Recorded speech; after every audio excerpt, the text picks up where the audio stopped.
Shalom, shalom, Yasharala. It's your brother Mashayak coming at y'all with a quick edifying video through the power and spirit of Yahweh Bahashem, Yahushua Bahashem Kakodash.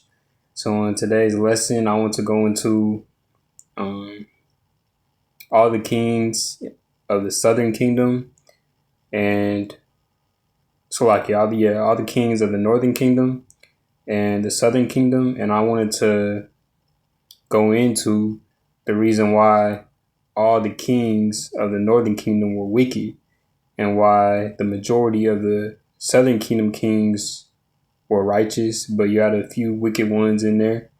And I just wanted to go into what ChatGPT would say when I type that in. So I'm just going to read off all the kings of the northern kingdom first, and then I'll move down to the southern kingdom. So it says Jeroboam, Nadab, Baasha, Elah, Zimri, Omri, Ahab, Ahaziah, Joram, Jehu, Jehoash,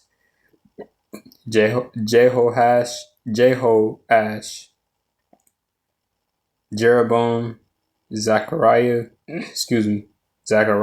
Shalom, Menahem, Pekahiah, Pekah, and Hoshea. And then from the southern kingdom, you got Reuben, Abijah, Asa, Jehoshaphat, Jeroam, Isaiah, Athaliah, this wicked ass woman, Joash, Amaziah, Uzziah, Jotham, Ahaz, Hezekiah, Manasseh, Amon, Josiah, Jehoahaz, Jehoiakim, and Zedekiah. And I typed in, why were all the northern kingdom kings wicked? And it says the northern kingdom of Israel had 19 kings, and the Bible records that every one of them was wicked. And it says, here's why. Number one, it says they broke away from Yahweh's chosen temple in Jerusalem. When Jeroboam the first became king, he feared the people would go back to worship at the temple in Jerusalem in Judah. To stop that, he built golden calves in Bethel and Dan and said, here are your gods, O Israel. 1 Kings chapter 12 through 28 and 30. It says this was idolatry from the very start, and every king after him continued on this sin.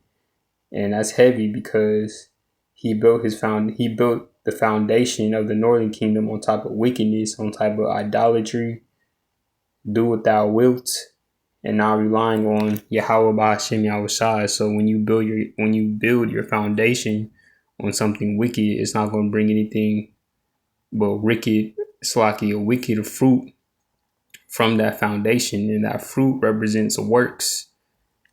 So number two says they mixed the worship with pagan practices. It says instead of following Yahweh's covenant, they blended in Canaanite religion, Baal, Asherah, and Molech. Kings like Ahab and Jezebel even built altars to Baal, led the nation in sorcery, persecuted prophets like Elijah. Number three, they rejected the prophets. Yahweh sent prophets Elijah, Elisha, Amos, Hosea, etc. to call them back, but most kings either ignored them or tried to kill them. Example, Ahab called Elijah his enemy. 1 Kings chapter 21 verse 20. Number four, they trusted foreign alliances instead of Yahweh. Israel often looked to Assyria or Egypt for help rather than trusting in Yahweh. This weakened their faith and brought more idolatry into the land. And this verse or this sentence goes into that one Bible verse. It says, woe unto you that put your trust in man, roughly paraphrasing. And number five, it says Yahweh's covenant promise stayed with Judah. It said Yahweh promised David, your throne will be established forever in 2 Samuel chapter 7 verse 16. And it says that promise was tied to the southern kingdom, Judah, not the north, because the north broke away from David's line. They had no righteous foundation and no godly kings. The northern kingdom kings were all wicked because they never worshipped Yahweh the way he commanded. They set up idols, false altars, and false religion from day one, and that set the tone for all who followed. And then it says why some kings of Judah were righteous. It says they followed David's example. Judah's kings came from the line of David, and Yahweh promised David, your house and your kingdom shall endure before me forever. 2 Samuel chapter 7, verse 16. And it says kings like Asa, Jehoshaphat, Hezekiah, Josiah tried to live like David, destroying idols, restoring worship in the temple, and leading the people back to Yahweh. Number 2, they honored the temple in Jerusalem. It says the temple was where Yahweh said his name would dwell. Righteous kings reopened it, purified it, and led the people in worship there. Example, Hezekiah reopened the temple and led Judah in celebrating the Passover. 2 Chronicles chapter 30. They listened to Yahweh's prophets. It says prophets like Isaiah, Jeremiah, and Zechariah often confronted the kings. Righteous kings humbled themselves and obeyed. Josiah repented when he heard the book of the law read to him. 2 Kings chapter 22. And it says why some kings of Judah were wicked. It says, number 1, they turned to idolatry. Some kings copied the pagan nations, building altars to Baal, Asherah, and Molech. And I'm just speaking as a man, but these 3 idols that people were worshiping back then, that they do now still, are 3 different demons. Like, just 3 different high-ranking demons. And it says, which even involved child sacrifice. It says, example, Manasseh filled Jerusalem with idols and even put pagan altars in the temple. 2 Kings chapter 21.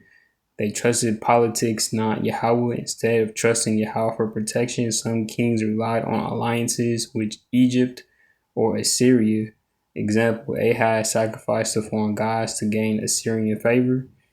3, it says they rejected prophets. When prophets confronted them, some kings mocked, imprisoned, or killed them. Example, Jehoiakim burned Jeremiah's scroll, Jeremiah chapter 36. It says spiritual drift over generations. Even after a good king, the next generation often fell into sin again. For example, Hezekiah equals godly reformer. His son Manasseh equals one of the most evil kings. It says in summary, Judah had a mix, some kings righteous, some wicked. This happened because they still had David's line, which gave some kings a godly heritage to follow, but free will meant each king could choose faithfulness or rebellion. Ultimately, too many bad kings led Judah into sin. Babylon conquered them in 586 BC. And that's that. So with that, Yasharal, I pray our brothers and sisters were edified with this quick lesson. I want to give all praise, honor, and glory to Yahweh, Bahashem, Yahushua, Bahashem, Bakakodash. Shalom.